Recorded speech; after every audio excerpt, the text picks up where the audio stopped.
Assalamualaikum warahmatullahi wabarakatuh. Selamat siang dan semoga sehat selalu untuk kita semua. Yang terhormat Bapak Zaki Fama Aulia, SEMM, selaku dosen pengampu mata kuliah pengantar manajemen, serta teman-teman seperjuangan yang senantiasa saya banggakan.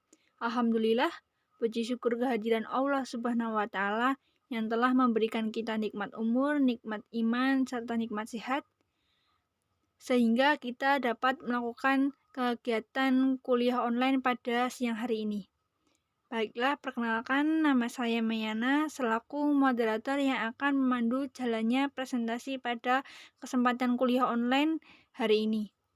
Adapun pemateri yang akan melakukan presentasi yaitu tim 1 dengan judul Financial Management. Sebelum memulai diskusi dan presentasi, berikut saya perkenalkan nama anggota kelompok kami. Yang pertama ada Mbak Putri Nur Aminda Wirawati dengan NIM 215221088. Yang kedua ada Mbak Haliza Fitriana Bintang dengan NIM 215221099. Dan yang terakhir saya sendiri, Mayana dengan NIM 215222112. Dan terkait kegiatan diskusi dan presentasi online pada siang hari ini, saya bacakan rangkaian kegiatan presentasi online hari ini. Yang pertama yaitu sesi pembukaan, yang kedua sesi penyampaian materi, yang ketiga sesi tanya jawab, yang keempat sesi tambahan atau masukan dari dosen pengampu, yang kelima sesi penutup. Memasuki sesi yang pertama yaitu pembukaan.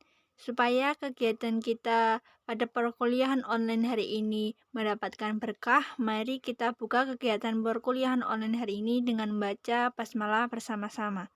Bismillahirrahmanirrahim.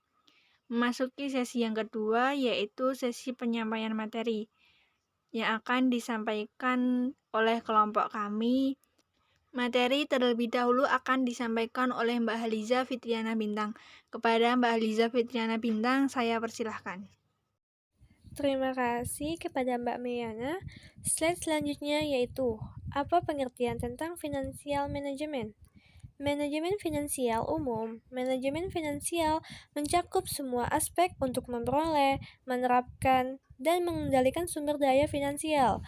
Manajemen finansial itu merujuk pada segala aktivitas yang dilakukan oleh perusahaan terkait bagaimana cara memperoleh, menggunakan, serta mengelola keuangan perusahaan. Ada berbagai tujuan yang mendasari suatu perusahaan merencanakan manajemen keuangan pada susunan administrasinya.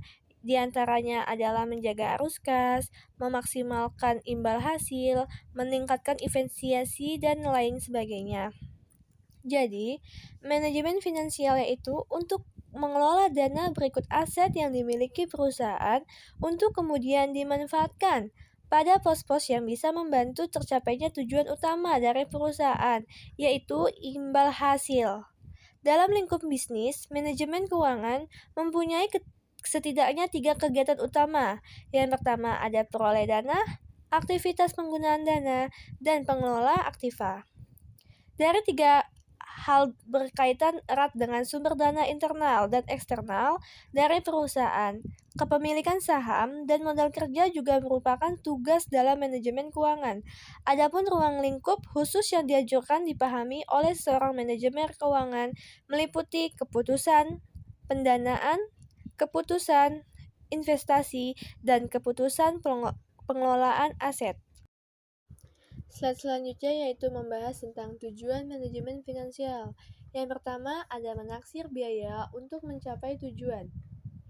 Yang kita ketahui, tugas manajemen keuangan itu bukan hanya mengawasi keuangan, tetapi ia juga melihat aktivitas anggaran dana yang tidak menguntungkan bagi perusahaan yang dapat dihilangkan dan diganti dengan aktivitas yang lebih menguntungkan perusahaan.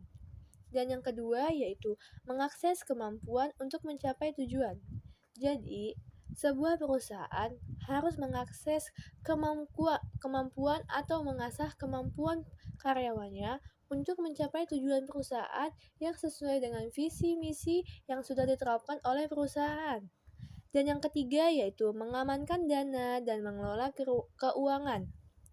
atau mengelola pengeluaran keuangan. Jadi, dalam sebuah perusahaan, keluar masuknya uang kas harus dipantau terus agar tidak terjadi pengeluaran yang membengkak.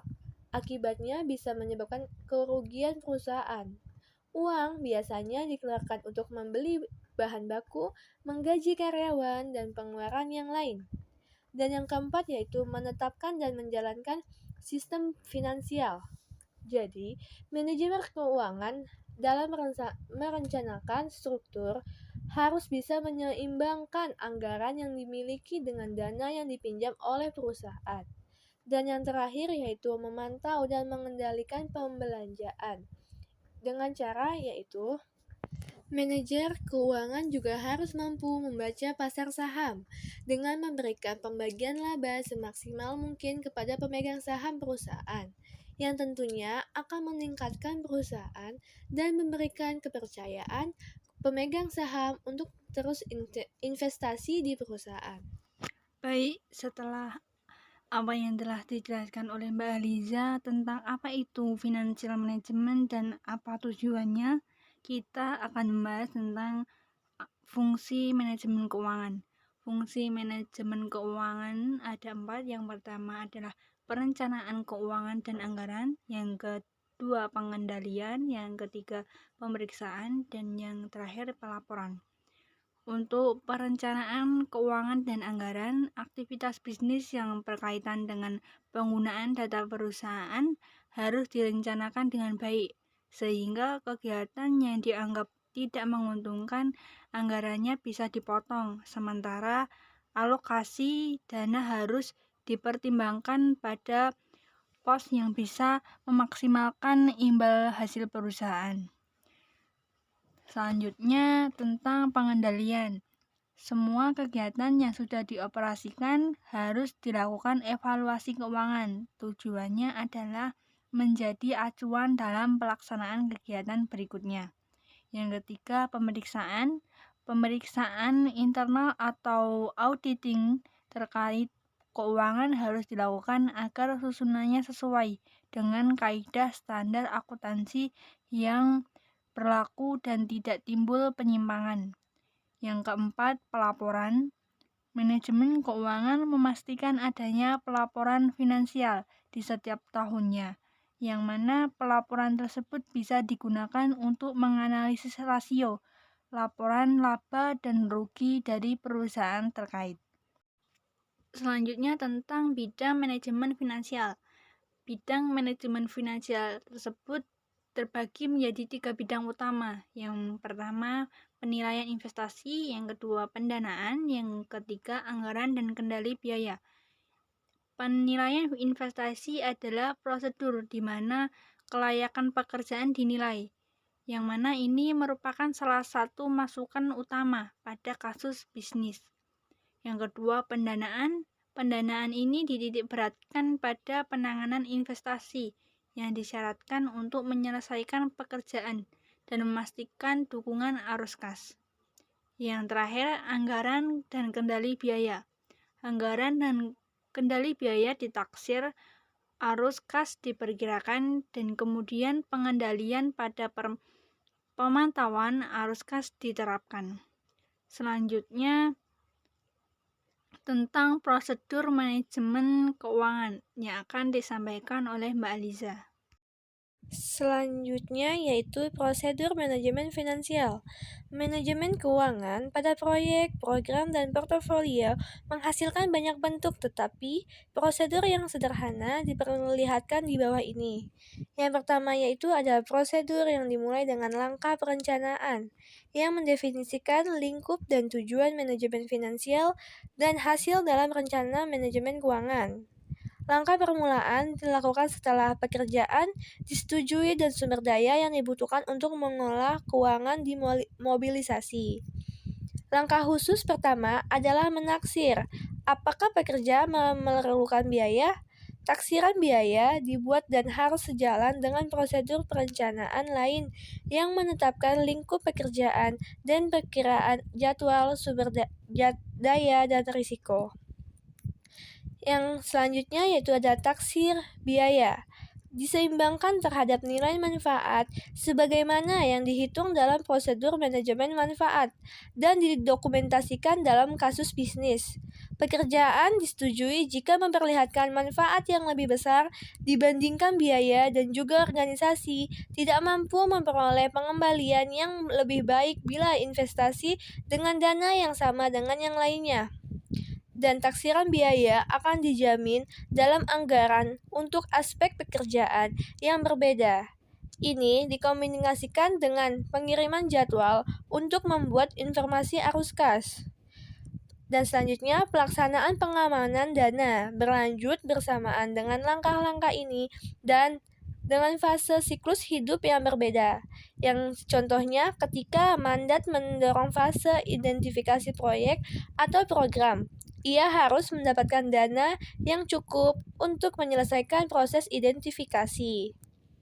Jika ringkasan ini disetujui pada akhir proses identifikasi, maka persetujuan tersebut harus kecukupan dana serta menyelesaikan pekerjaan. Seiring hasil kerja dan sejumlah uang yang dibelanjakan yang semakin meningkat, sistem pengendalian finansial perlu diimplementasikan agar sesuai dengan volume dan sifat alami transaksi finansial.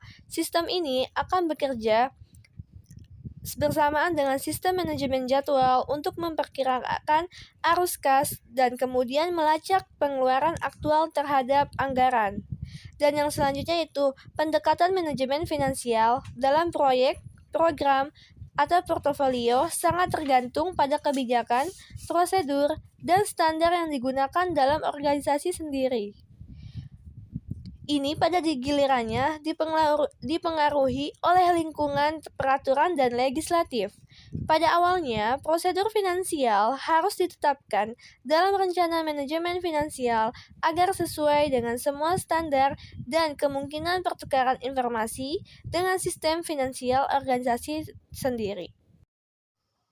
Dari yang telah dijelaskan oleh Mbak Liza tentang prosedur manajemen finansial dan contoh yang telah diberikan oleh Mbak Liza tentang manajemen finansial tersebut, dapat disimpulkan bahwa pendekatan manajemen finansial dalam proyek, program, atau portofolio sangat tergantung pada kebijakan, prosedur, dan standar yang digunakan dalam organisasi itu sendiri, yang mana ini dipengaruhi oleh lingkungan, peraturan, dan legislatif. Pada awalnya, prosedur finansial harus ditetapkan dalam rencana manajemen finansial agar sesuai dengan semua standar dan kemungkinan pertukaran informasi dengan sistem finansial organisasi sendiri. Demikian materi yang dapat kelompok kami sampaikan. Mohon maaf apabila ada salah kata ataupun kekurangan dalam materi. Kami mohon maaf. Memasuki sesi yang ketiga, yaitu sesi tanya jawab, dan sesi yang keempat yaitu sesi masukan dari dosen pengampu mata kuliah pengantar manajemen. Kedua sesi ini akan dilakukan pada WhatsApp group. Bagi yang ingin bertanya, dipersilahkan kepada teman-teman untuk mengirimkan pertanyaannya dengan menyertakan nama dan NIM, dan kelompok berapa yang ingin diberi pertanyaan tersebut. Memasuki sesi yang terakhir, yaitu sesi penutup. Saya selaku moderator mohon maaf apabila ada kesalahan kata dan sikap. Akhir kata, wassalamualaikum warahmatullahi wabarakatuh.